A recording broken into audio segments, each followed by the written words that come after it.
Good morning, students. Today we will go through the second part of the chapter, A Gift of Chappals.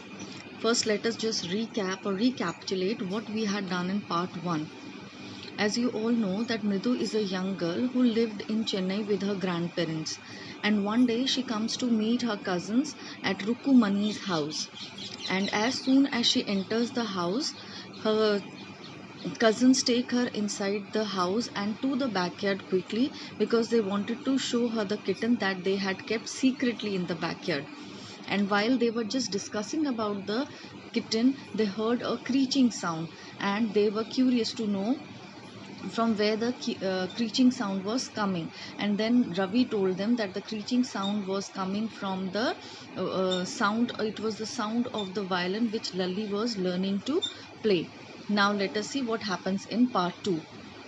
Mridu crept up to the window. Lalli was sitting a little distance away, awkwardly holding her violin and bowstring, her elbows jutting out and her eyes glazed with concentration.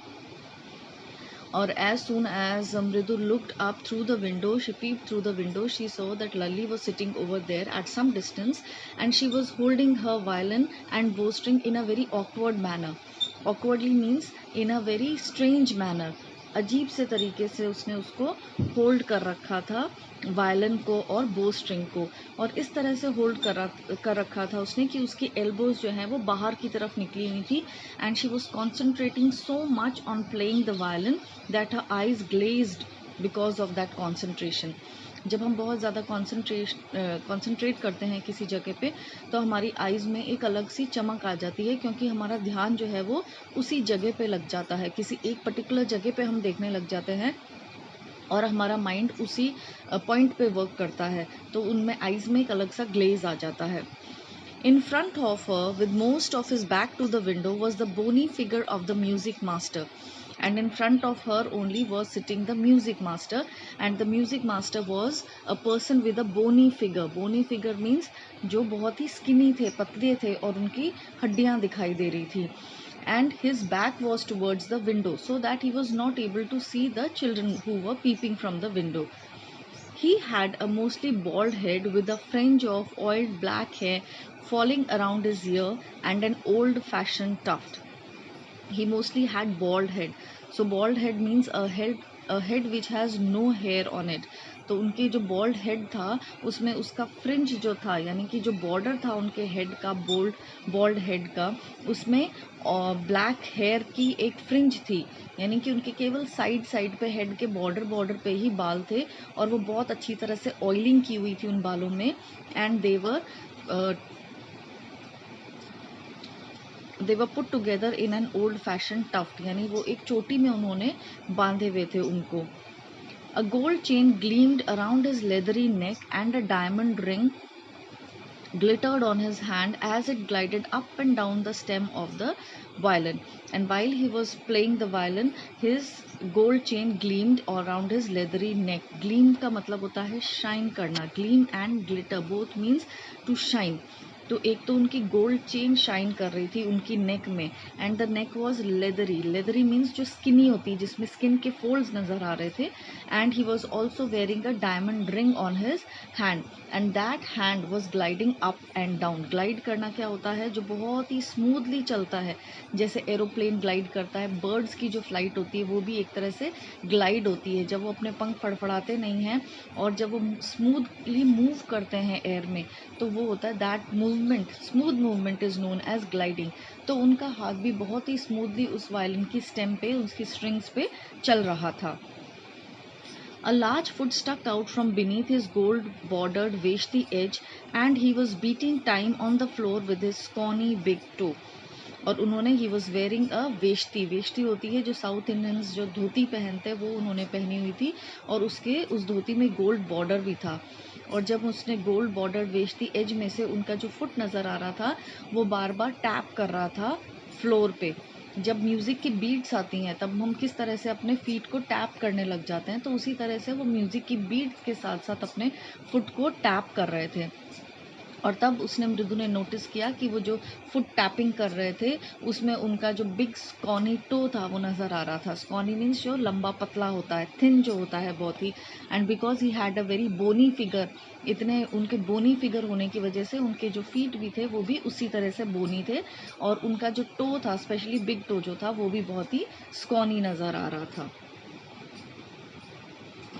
He played a few notes. Lully stumbled behind him on her violin, which looked quite helpless and unhappy in her hand. तो he was playing the notes on the violin. Notes play करना मतलब कि उसमें सुर लगा रहे थे वो अलग अलग।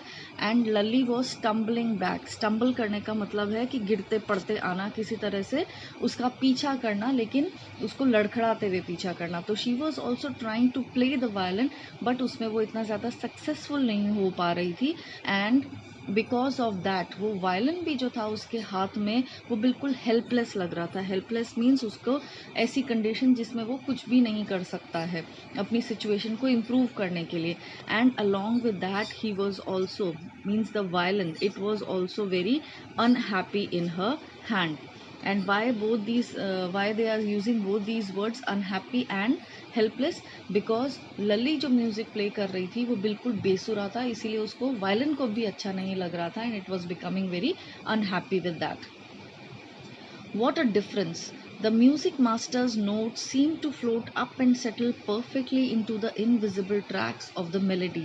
It was like the wheels of a train fitting smoothly into the rails and whizzing along, as Ravi said. और जब वो कंपेयर करती है the music played by the music master and the music which Lali was trying to play, then she finds a lot of difference in them. And why this difference is there? Because the music master's notes, वो जो सुर लगा रहे थे वो इतने perfect सुर थे कि वो ऐसा लग रहा था जैसे वो फ्लोट कर रहे हैं, और फ्लोट करके वो जब सेटल होते थे तो वो इनविजिबल ट्रैक्स ऑफ मेलोडी में जाकर ही सेटल होते थे। इनविजिबल ट्रैक्स ऑफ मेलोडी का मतलब है कि जो मेलोडी, जो सुर की जो ट्रेन थी या सुर का जो पाथ था, उसमें वो अच्छे से जाकर के सेटल होते थे सही जगह पे, यानी उनके सुर बिल्कुल ही सही लग रहे थे। और अगेन जैसे रवि ने पहले बताया था कि वो एक बिल्कुल व्हील्स ऑफ ट्रेन की तरह चल रहा था जो बिल्कुल ट्रैक पे जा रही थी और स्मूथली विज करते हुए जा रही थी। विज करना मीन्स टू मूव क्विकली, पास से गुजर जाना जल्दी से। तो वैसे ही उनके जो सुर थे वो ट्रेन की तरह एकदम फ्लॉलेसली ट्रैक्स पे कंटिन्यूसली चले जा रहे थे, as Ravi had explained earlier. Mridu stared at that huge bee-ringed hand moving effortlessly up the violin stem, making lovely music. And here they have used the word bee-ringed. Bee-ringed का मतलब है कि the hand which was wearing the ring. तो पहले उन्होंने ring को explain किया है कि उसने एक रिंग पहनी हुई थी जो डायमंड रिंग थी, जो शाइन कर रही थी। तो मृदु उसको स्टेयर करती। स्टेयर करना means to look at something for a very long time, उसको देखते रहना। तो वो उस हैंड को देखती रह गई, जो हैंड जो था वो एफर्टलेसली मूव कर रहा था। Effortlessly means without making any effort, उसको कुछ स्पेशल उसके लिए एफर्ट नहीं करना पड़ रहा था, क्योंकि वो म्यूज़िक इतने अच्छे से जानते थे कि वो म्यूज़िक बहुत अच्छे से बजा पा रहे थे, वायलिन को बहुत अच्छे से प्ले कर पा रहे थे। एंड जो वो म्यूज़िक निकल के आ रहा था उनके वायलिन से वो भी बहुत ही लवली म्यूज़िक था, बहुत ही मधुर था वो, और बहुत ही सुरीला म्यूज़िक था। Squawk! There was Lully derailing again. But when Lully was playing तो उसमें से इतना unpleasant sound निकल रहा था जैसे squawk जैसा, और again वो derail हो रही थी, means she was not on the track, she was going off track. उसके सुर जो थे वो सही जगह पर नहीं लग पा रहे थे। Amma came a wail from the gate. Amma, oh!